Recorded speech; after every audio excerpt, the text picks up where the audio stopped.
You've been a starter before, but as it relates to being here with the Fever, all of a sudden out of nowhere, D-Rob goes down and your role pretty significantly changes. You're almost playing triple the minutes you were previously. I mean, what was that like to go through it and really to excel in those moments?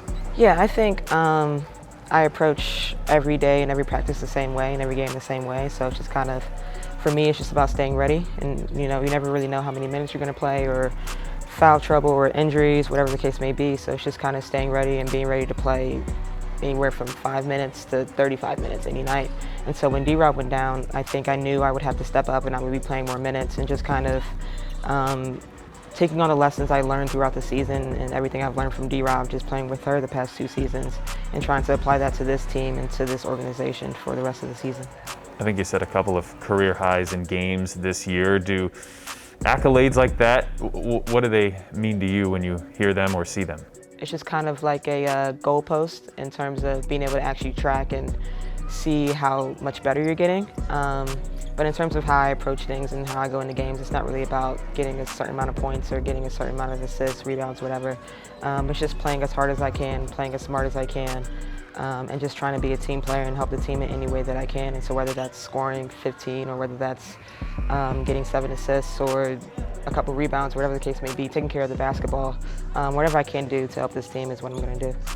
After experiencing the wobble and all the challenges that COVID brought, what did it mean to you to be able to be back on the floor and playing in front of fans again? Oh, it meant so much, especially here in Indiana where fans are so passionate about sports and basketball specifically. It was super, super important, and just having them close, and especially at the Farmers Coliseum where they were super close to the court and we can hear them, we can literally talk to them if we wanted to in that case. But yeah, I thought it was really important, especially going back to having no fans in the wobble. But it was just great to be able to travel again and see other cities in the league and just kind of have some kind of normalcy that we missed last year. You were in the top 5 and oftentimes leading the assist to turnover category. What's the key to you to being able to be a playmaker that doesn't turn the ball over?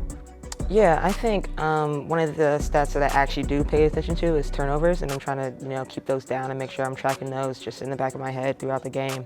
But it's just playing smart and making sure I'm getting getting the ball into the right hands and into our scorers and people who actually need the basketball, and making sure it's on time, on target, and things like that. So I think with that, it's just kind of making sure I'm doing my job and hoping that it spreads to the rest of the team, because when I'm loose with it, then the rest of the team kind of gets loose with it.